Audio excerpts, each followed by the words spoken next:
नमस्कार साथियों, मेरा नाम है आर के सिंह। संस्कृति आईएएस के यूट्यूब चैनल पर आप सभी का स्वागत है। आज के एपिसोड में एक बड़े ही गंभीर मुद्दे की चर्चा करने वाले हैं। ये जो मुद्दा है ये अपने देश के राष्ट्रीय सुरक्षा और इसके साथ ही आंतरिक सुरक्षा से जुड़ा हुआ ये मुद्दा है। बात करें कि मुद्दा क्या है, तो देखिए, एक सूचना आई है अपने देश के जो सुरक्षा एजेंसियां हैं उनका ये दावा करना है कि अब म्यांमार के तरफ से 900 आतंकवादी अपने देश के पूर्वोत्तर राज्य मणिपुर में घुस चुके हैं। और ये भी दावा किया जा रहा है कि अपने पड़ोसी देश म्यांमार के द्वारा भारत के खिलाफ कोई बड़ी साजिश की जा रही है। तो यही आज का मुद्दा है जिसके बारे में हम संक्षिप्त रूप से जानने समझने का प्रयास करेंगे कि मामला क्या है और इस मामले से जुड़ी हुई जो महत्वपूर्ण बातें होंगी उन पर भी प्रकाश डालेंगे। चलिए देख लेते हैं। सबसे पहले बात करते हैं कि आखिर ये न्यूज क्या है। तो देखिए, एक न्यूज लेते हैं और इस न्यूज के आधार पर ही हम विश्लेषण करेंगे। न्यूज है, Manipur flags Intel on influx of 900 tribal rebels from Myanmar. ये न्यूज है। अगर बात करें तो म्यांमार के करीब 900 आतंकवादी मणिपुर में घुस गए हैं। और ये बात किसके द्वारा कही जा रही है? ये अपने देश की जो खुफिया एजेंसियां हैं इनकी रिपोर्ट में ये दावा किया गया है। यही नहीं, म्यांमार से सटे हुए जो पहाड़ी इलाके हैं यहाँ पर खास तौर पे इस सूचना के बाद पुख्ता सुरक्षा के इंतजाम भी किए जा रहे हैं। रिपोर्ट में ये भी दावा किया गया है कि ये जो आतंकवादी हैं एक साथ नहीं प्रवेश कर रहे हैं बल्कि अलग अलग गुटों में, लगभग 20 से 30 के गुटों में राज्य भर में फैलना चाहते हैं ताकि राज्य की जो व्यवस्था है उसे बिगाड़ सके, जो सुरक्षा है उसे तोड़ सके। और इसी कारण से ये जो मामला है अपने देश की आंतरिक सुरक्षा के दृष्टिकोण से काफ़ी खतरनाक हो जाता है। राज्य भर में जो पुलिस है उसे भी अलर्ट पर रखा गया है और खास तौर पे सुरक्षा से जुड़े हुए जो विभिन्न समाधान हो सकते हैं उन पर भी विचार किया जा रहा है। बात करें कि ये मामला क्या है, तो देखिए, मणिपुर के जो मुख्यमंत्री एन बीरेन सिंह हैं इनके कार्यालय ने पुलिस को म्यांमार से लगभग 1-2 नहीं 900 की संख्या में जो आदिवासी उग्रवादी हैं उनके आने के बारे में एक कथित खुफिया अलर्ट भेजा है। जब से ये सूचना भेजी गई है तब से कहें तो खलबली मची हुई है।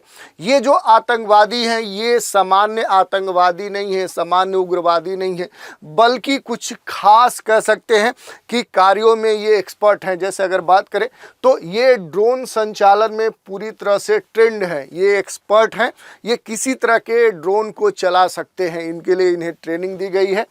प्रोजेक्टाइल्स और मिसाइलों के इस्तेमाल में हाल ही में इन्हें प्रशिक्षित किया गया। तो आप समझ सकते हैं कि ये केवल छोटे हथियार ही नहीं चला सकते बल्कि अत्याधुनिक जो तकनीक है जिसके संदर्भ में ड्रोन इस समय एक बड़ा हथियार साबित हो सकता है, उसके संदर्भ में खास तौर पे इन्हें ट्रेन किया गया है। इसके अलावा जो प्रोजेक्टाइल हो सकता है, यानी मिसाइलों को किस एंगल पे छोड़ा जाए ताकि वो अपने टारगेट को कह सकते हैं कि हिट कर पाए, इसके संदर्भ में भी ये ट्रेंड है।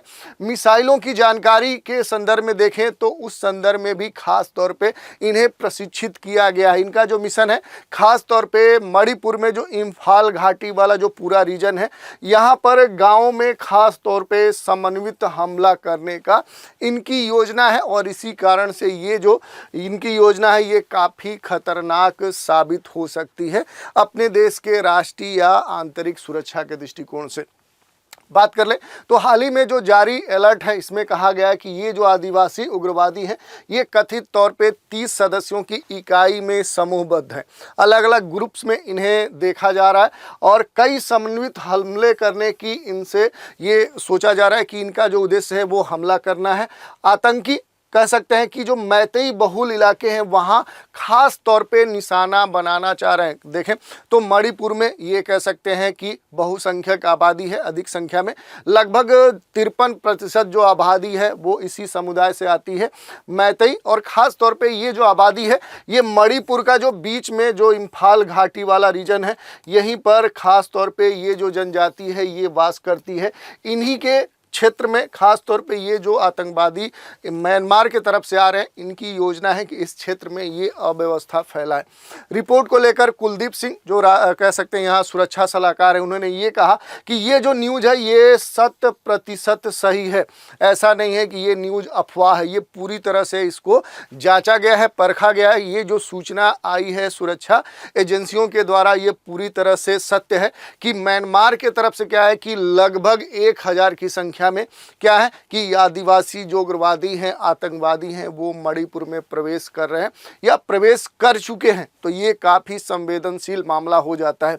खास तौर पे देखें तो 1 सितंबर के बाद से मणिपुर में एक बार फिर से हिंसा देखने को मिल रही है। हिंसा की बात करें तो पिछले वर्ष ही क्या है कि 27 मार्च को यहाँ पर हिंसा देखने को मिली थी। वो जो हिंसा हुई थी मणिपुर में वो खास तौर पे जो अलग अलग समुदाय हैं उनके बीच में हुई थी। और ये जो उस समय मुद्दा था वो मणिपुर हाईकोर्ट के द्वारा एक आदेश दिया गया था सरकार को कि वो यहाँ पर जो मैतेई समुदाय की जो जनसंख्या है उसे अनुसूचित जनजाति में शामिल करे। और इसी को लेकर क्या है कि वहाँ पर बवाल हो गया, वहाँ पर जाति हिंसा भड़क गई और बड़ी संख्या में लोग मारे गए। ये मामला काफ़ी चर्चा का विषय भी रहा। बाद में मणिपुर हाई कोर्ट ने मैतेई समुदाय को जो कह सकते हैं एसटी में शामिल करने का जो आदेश है उसे रद्द कर दिया। ये करते हुए संशोधित किया कि इसके कारण क्या है कि जो राज्य की कह सकते हैं कि राज्य में जो व्यवस्था है वो बिगड़ रही है और इस कारण से अभी हम इसे नहीं कर सकते हैं। और फिर से एक बार क्या है कि 1 सितंबर के बाद से यानी इस महीने में मणिपुर में जो व्यवस्था है, जो हिंसा है वो धीरे धीरे बढ़ती जा रही है। इस कारण से ये जो समस्या है और भी बढ़ सकती है, क्योंकि अगर इस तरह के कह सकते हैं एलिमेंट, कह सकते हैं आतंकवादी अगर आते हैं तो वो इस मुद्दे को बढ़ा सकते हैं और राज्य की जो सुरक्षा है वो संकट में पड़ सकती है। इसी कारण से खास तौर पे जो सुरक्षा एजेंसियां हैं उन्होंने इसके संदर्भ में अलर्ट किया है और इसके लिए क्या है कि अब केंद्र सरकार भी अलर्ट हो चुका है। मणिपुर सरकार के जो सुरक्षा सलाहकार हैं आखिर उनका क्या कहना है, तो देखिए, नियोजित उपायों को संबंधित एजेंसियों को इस निर्देश के साथ सूचित कर दिया गया है कि उग्रवादियों की किसी भी गतिविधि को प्रारंभ स्थिति में ही क्या कर दिया, रोक दिया जाए। यानी पूरी तरह से क्या है कि इन्हें कंट्रोल किया जाए, कैसे भी इन्हें पकड़ा जाए या फिर इन्हें खदेड़ा जाए। यही नहीं, हाई अलर्ट पर खास तौर पर मणिपुर के कुछ जिलों को रखा गया है, जैसे चूड़ाचांदपुर है, टेक्नोपाल है, उखरुल है, कामजोंग है और जो फिर जावल है। ये जिले खास तौर पे संवेदनशील हैं। इन आतंकवादियों के आगमन के कारण यहाँ पर अलर्ट किया गया है। पारंपरिक तलाशी अभियान हथियारों को जब्त करने पर केंद्रित होते हैं, लेकिन अब क्या है कि ये जो आतंकवादी हैं ये रॉकेट, मिसाइल, ड्रोन, ऐसे जो विभिन्न और ख़ास तौर पे जो अलग तरह की जो बैटरियाँ हैं उनके निर्माण और इस्तेमाल की जानकारी भी इनके पास है। इस कारण से इस तरह की जो भी कह सकते हैं संदिग्ध जो वस्तुएं हैं उनकी तलाशी खास तौर पे राज्य में की जा रही है। लाइसेंस प्राप्त जो मालिक हैं उनके पास विस्फोटकों के स्टॉक की जांच करने को भी कहा गया है। पहाड़ियों के 5 किलोमीटर के दायरे में सभी जुड़ी हुई जो उससे संबंधित सड़कें हैं, गांव हैं, वहां भी स्टॉक की जांच की जा रही है कि अगर कहीं भी संदिग्ध कोई भी हथियार या इस तरह का कोई भी संदिग्ध इंस्ट्रूमेंट या कोई ऐसी वस्तु मिलती है तो तुरंत उसे क्या किया जाए, सीज किया जाए, उससे जुड़ी हुई जो भी जानकारी है वो निकाली जाए। सुरक्षा सलाहकार ने कहा कि संघर्ष शुरू होने के बाद से सुरक्षा बलों के द्वारा जब्त किए गए जो हथियार हैं लगभग 2681 हथियार हैं। इनमें से 1/3 पहाड़ियों में और 2/3 घाटी में प्राप्त हुए हैं। तो इसी से आप समझ सकते हैं कि घाटी क्षेत्र में जो हथियार हैं वो अधिक पाए जा रहे हैं, पकड़े जा रहे हैं। इस कारण से ये कहा जा रहा है कि घाटी क्षेत्र में कोई बड़ी साजिश रची जा रही है, खास तौर पे म्यांमार वाले क्षेत्र से। और इस कारण से ये जो न्यूज़ है खास तौर पे चर्चा का विषय बनी हुई है। इसमें एक महत्वपूर्ण केंद्र का जो विषय बन रहा है वो बन रहा है मैतेई समुदाय, जिसके बारे में ये कहा जा रहा है कि ये मणिपुर के इम्फाल जो घाटी क्षेत्र है वहाँ पर बड़े स्तर पे ये जो समुदाय है ये वास करता है। अन्य क्षेत्रों में इनकी संख्या 9 के बराबर है और इसी क्षेत्र में ये जो आतंकवादी है खास तौर पे अटैक करना चाहते। तो थोड़ा सा देख लेते हैं मैतेई समुदाय के बारे में, इनसे जुड़ी हुई जो महत्वपूर्ण बातें हैं। तो देखिए, मणिपुर में मैतेई समुदाय की जो आबादी है वो 53% है। आप समझ सकते हैं कि लगभग क्या है कि आधे से अधिक जो आबादी है वो इसी समुदाय की है। इसके बाद जो दूसरा समुदाय है वो कुकी समुदाय है या नागा समुदाय है। ये मुख्य रूप से मणिपुर में 3 जो समुदाय हैं वही देखने को मिलते हैं। इसके अलावा जो मैतेई समुदाय है ये गैर जनजाति समुदाय है, जिनमें ज़्यादातर हिंदू कह सकते हैं कि धर्म से बिलोंग करते हैं। वहीं जो कुकी और नागा की जो आबादी है वो 40% है। तो अगर देखें तो यहाँ पर जो बहुसंख्यक जो समुदाय है वो मैतेई है, और इनसे कम संख्या में जो कुकी है इनके बीच में अक्सर विवाद देखने को मिलेंगे। जैसे हमने बताया पिछले वर्ष जो यहाँ पर जाति हिंसा भड़की थी वो इन्हीं 2 समुदायों में देखने को मिली थी और बड़े स्तर पे चर्चा का विषय भी बनी हुई थी। इसके अलावा देखें तो मैतेई समुदाय के संदर्भ में तो राज्य में ये संख्या जो इनकी है काफ़ी अधिक है, लेकिन अगर इनकी बात करें तो मूल रूप से ये अन्य क्षेत्रों में मैतेई समुदाय नहीं, बल्कि ये जो बीच में इम्फाल घाटी जो रीजन है, जो यहाँ पर घाटी क्षेत्र है, इसी में ये पूरी तरह से क्या है संकेंद्रित है। अन्य क्षेत्रों में इनकी संख्या जो है वो 9 के बराबर है। इसके अलावा अगर बात करें तो मणिपुर का 90% से ज़्यादा जो इलाका है वो पहाड़ी है, सिर्फ 10% जो क्षेत्र है वो घाटी है। तो आप समझ सकते हैं कि जो पूरा मणिपुर का जो क्षेत्र अगर 100% हम मानते हैं तो उसका केवल 10% जो क्षेत्र है वो घाटी क्षेत्र है, और इस 10% वाले क्षेत्र में ही मैतेई समुदाय वास करता है। 90% जो इसका क्षेत्र है वहाँ मैतेई समुदाय नहीं है, बल्कि अन्य समुदाय हैं जिनमें कुकी है, नागा है और अन्य जो समुदाय है वो वहाँ पर रहते हैं। पहाड़ी इलाकों पर देखें तो खास तौर पे क्या है, देखिए ये क्या है कि ये पहाड़ी इसके रीजन है, ये पर्वतीय क्षेत्र है। इधर आपको पर्वतीय क्षेत्र देखने को मिलेगा, ये पूरा पर्वतीय क्षेत्र देखने को मिलेगा। ये क्या है कि मणिपुर का पूरा पर्वतीय क्षेत्र है। इन क्षेत्रों में आप देखेंगे तो इधर उत्तर में देखेंगे तो यहाँ पर नागा जो कम्युनिटी है वो आपको देखने को मिलेगी। इधर अगर आएंगे तो आपको मूल रूप से जो कुकी है वो समुदाय देखने को मिलेगी। इसके पूर्वी क्षेत्र में जो भी पर्वतीय क्षेत्र है यहाँ भी कुकी समुदाय देखने को मिलेगी, और बीच में जो इम्फाल वैली है, जो इम्फाल घाटी क्षेत्र है, यहीं पर आपको मैतेई समुदाय देखने को मिलता है, जो केवल क्षेत्रफल के दृष्टिकोण से देखें तो पूरे राज्य का केवल 10% क्षेत्र कह सकते हैं कवर करता है। इसके अलावा अगर बात करें तो मणिपुर के मूल निवासी को ही मणिपुर कहा जाता है। इसके अलावा मैतेई जो लोग हैं ये मितेई भाषा बोलते हैं, जिसे आधिकारिक तौर पे मणिपुरी कहा जाता है। मैतेई लोग मुख्य रूप से देखें तो इम्फाल घाटी में ही रहते हैं, और ये जो समुदाय है ये प्रकृति पूजक है। कहने का मतलब क्या है कि नेचर से खास तौर पे ये जो समुदाय है जुड़ा हुआ है, ये पर्वतीय क्षेत्र में रहता है। यहाँ पर देखें तो नेचर से जुड़ी जो भी वस्तुएं हैं, पेड़ पौधे, जीव जंतु, या कहें जो क्षेत्र है, वायुमंडल है, जलमंडल है, आकाश मंडल है, इनकी खास तौर पे ये पूजा करते हैं। मैतेई समुदाय के जो लोग हैं ये सनमाही नामक विश्वास पद्धति का पालन करते हैं। ये जो समुदाय है ये सियासी तौर पे देखें तो मजबूत है। कहाँ पर? मणिपुर में सबसे अधिक जो विधायक हैं वो इसी समुदाय से आते हैं। इसके अलावा ये जो समुदाय के लोग होते हैं ये मणिपुर के अलावा इससे सटे हुए जो क्षेत्र हैं, जैसे आसाम है, इधर त्रिपुरा है, नागालैंड, मेघालय और मिजोरम में ये फैले हुए हैं। मैतेई समुदाय के जो कुछ लोग हैं ये पड़ोसी देशों, जैसे सटा हुआ जो अपना देश म्यांमार है वहाँ पर भी फैले हुए हैं। इधर आएंगे तो बांग्लादेश में भी क्या है, मैतेई समुदाय की जो जनसंख्या है वो वास करती है। इसमें महत्वपूर्ण बात एक और है, 1949 से पहले ये जो समुदाय है ये अनुसूचित जनजाति के अंतर्गत आता था, लेकिन बाद में क्या है कि इसे इस श्रेणी से बाहर कर दिया गया, और इसी कारण से लगातार इस समुदाय की अब मांग उठती रही है कि हमें क्या है कि एसटी के अंतर्गत शामिल किया जाए।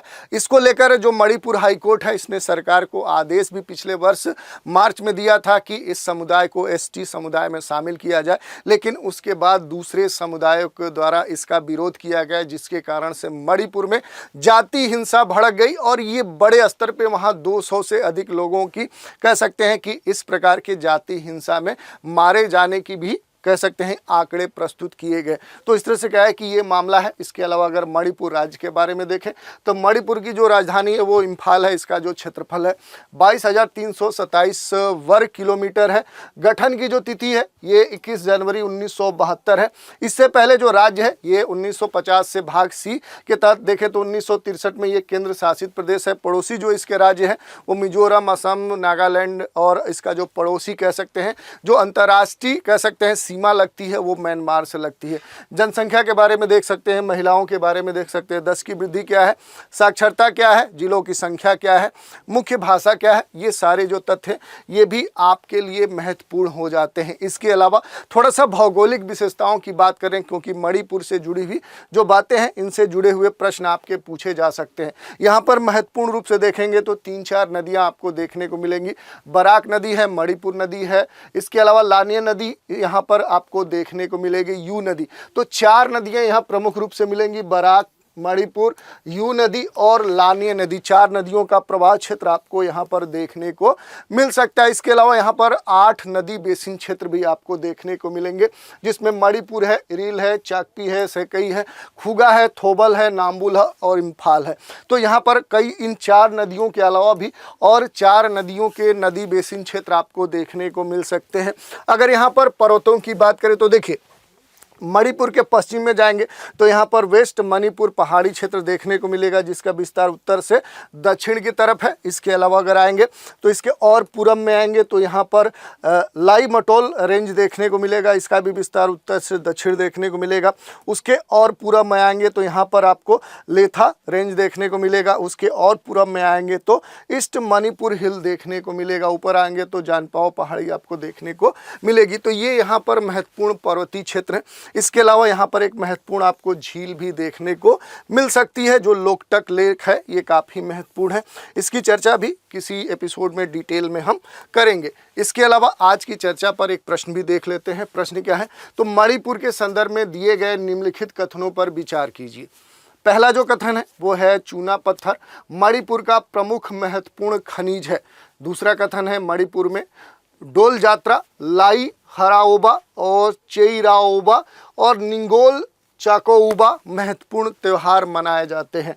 तीसरा स्टेटमेंट है मणिपुर राज्य के पश्चिम में मैनपुर पहाड़ियों का या कह सकते हैं मणिपुर पहाड़ियों का क्या है, विस्तार देखने को मिलता है। पूछा जा रहा है उपरोक्त दिए गए कथनों में से कितने कथन सत्य नहीं है। विकल्प है केवल 1, केवल 2, सभी कथन, इनमें से कोई नहीं। तो आज हमने अपने एपिसोड में देखा कि आखिर क्यों कहा जा रहा है कि मणिपुर में 900 से भी अधिक जो आतंकवादी हैं वो प्रवेश कर चुके हैं। इनके कारण से राष्ट्रीय सुरक्षा कैसे संकट में है, आंतरिक सुरक्षा के सामने क्या प्रश्न चिन्ह लग गया है। और इसके अलावा ये जो घटना है खास तौर पे म्यांमार के हिस्से से हो रही है, तो ये भी कहा जा रहा है कि म्यांमार के तरफ से कोई न कोई कह सकते हैं साजिश रची जा रही है। अब ये साजिश क्या है, ये आने वाले समय में जो सुरक्षा एजेंसियां हैं वो पूरी तरह से सतर्क हैं, अलर्ट हैं। इनसे संबंधित जो भी कह सकते हैं कि पहले से कह सकते हैं जो सुरक्षा से जुड़े हुए जो समाधान हो सकते हैं उन पर विचार किया जा रहा है, तैयारी की जा रही, ताकि किसी भी इस तरह की घटना को रोका जा सके। तो आज के एपिसोड में इतना ही। नए एपिसोड में एक नए मुद्दे के साथ फिर मिलेंगे, तो आप हमारे साथ बने रहें। इसके लिए धन्यवाद।